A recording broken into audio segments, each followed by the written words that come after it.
Thanks for joining us this morning. So those comments from Chris Richardson, morning, Peter. Smart politics, dumb economics, it basically means our budget bottom line for the next year is going to be about $3 billion better off. What do you make of his comments? Well, look, I think he's right to make that point. I mean, structurally, iron ore plus coal plus natural gas are like the bulk of our exports to China. I know we've had some very high-profile trade disputes with them over 7 different things: beef, barley, wine, rock lobsters. But altogether, those things amount to about 4% of our total exports to China. So the bulk of our trade to China has not been affected. And iron ore, of course, is at record highs, north of $130 a tonne. And if your major exporters are commanding record high prices, well then not only your exporters benefiting, but of course the government is as well, and government revenues are. Yeah, and that's an easy hit for them too, isn't it? By targeting our wine, barley, beef, etc., they can get those products from other countries, whereas iron ore, they need it.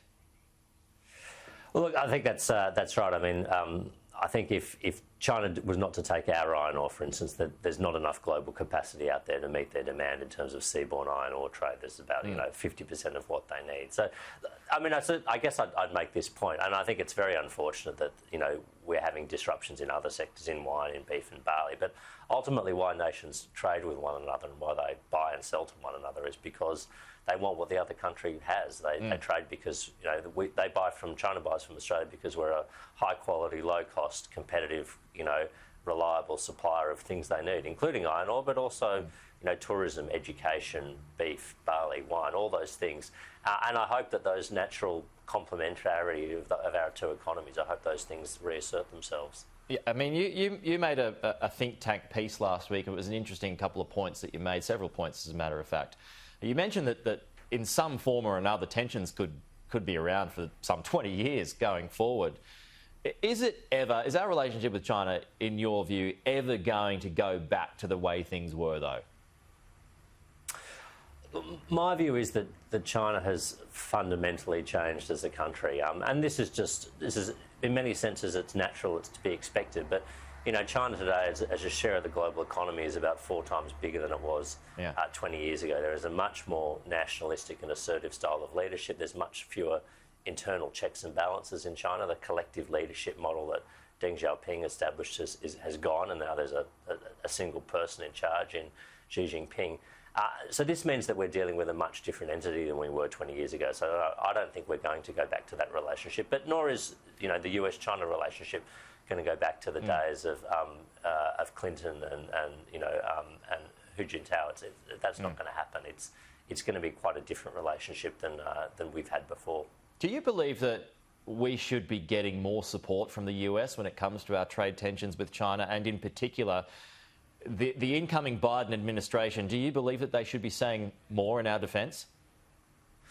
Well, I think what I'd like to see, and I think the incoming Biden administration has indicated this, is that they deal with the issues in the Asia-Pacific more through the prism and the framework of the key allies in the region, rather than seeking to address them bilaterally. Now, the Trump administration did pursue a lot of its differences with China through a bilateral means, and sometimes, frankly, on the trade side of things, that meant Australia was collateral damage.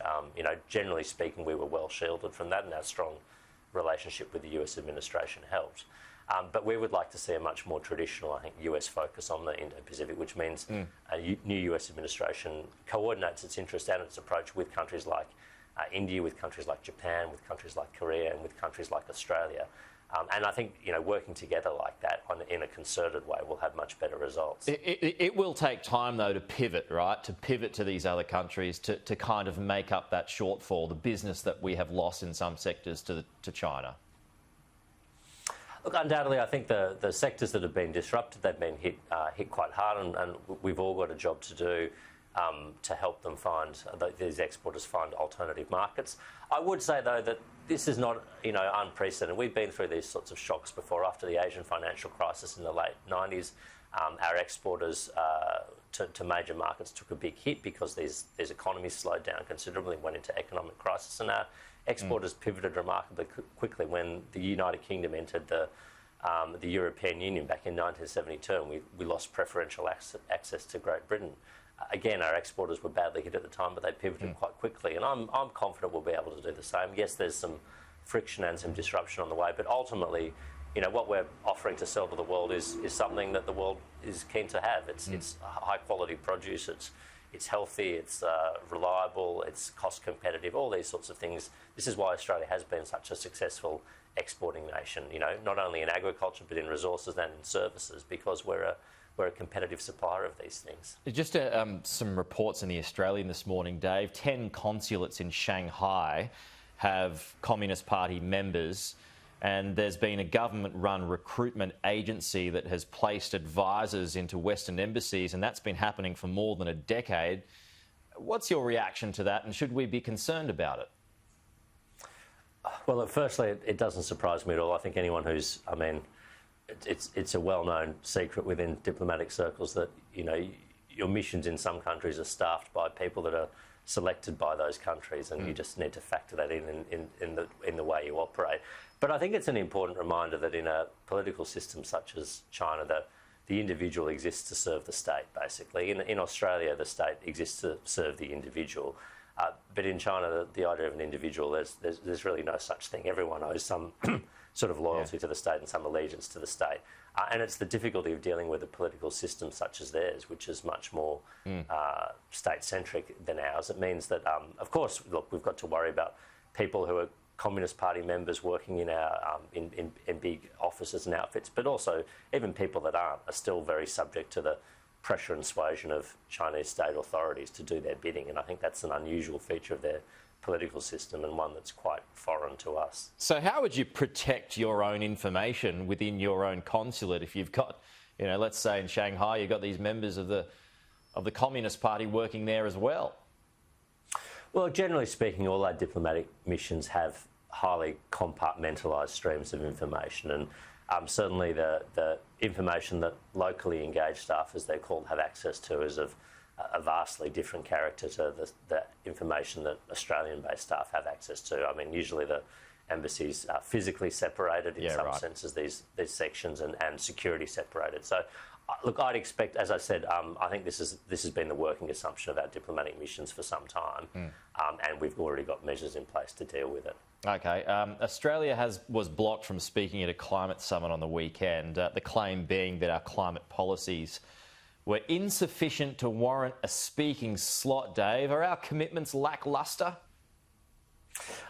I just make the point to start here, Pete. I know this is big news in Australia. It's really not news anywhere else around the world. It's one of these curious features of the Australian political debate from time to time that we sort of portray or report something as if it's the major news driving the world, and in fact it's a footnote anywhere else. So, this is one of many climate summits. The Prime Minister did speak at a Pacific Islands Forum climate summit on Friday. Whether we get to speak or not at a particular summit, I don't think is really material. I think what's material here is what's the contribution we're making. And I think on that, firstly, we have a good record. The figures that came out last week show that our emissions from 2005 are down 16.6%, and this is a time when our economy has grown, our population has grown, and that we're on track to actually exceed our Paris emissions reductions targets without using Kyoto credit. So I think our track record is a good one, and I think when we come to the next conference of the parties, Glasgow next year, we'll be proud of what we've delivered so far, but we'll also be ambitious about what we're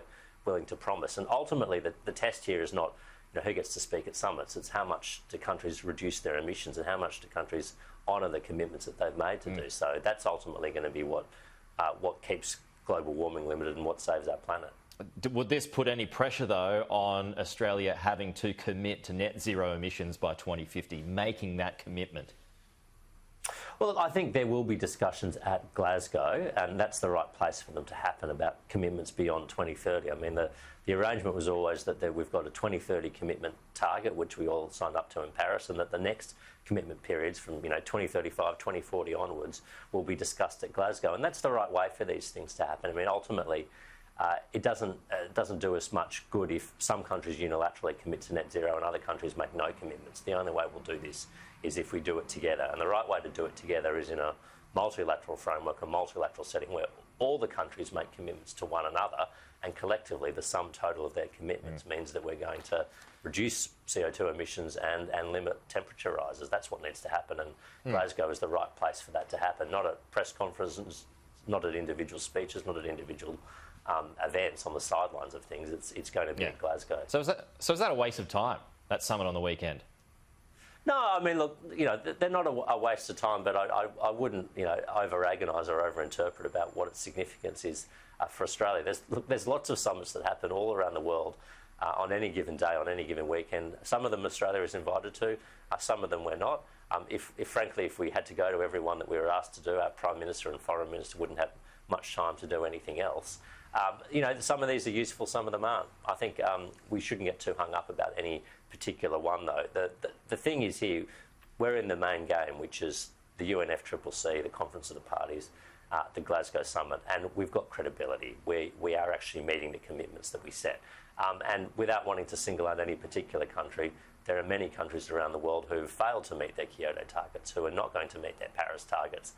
And so you need to apply a pretty heavy discount when they make another commitment about what they're going to do next time, when it's usually, frankly, it's beyond the time frame of any government or serving leader in office today, what's going to happen in 2050. It's true. All right, Dave Sharma, appreciate your time. We'll talk to you soon. Great to talk to you, Pete.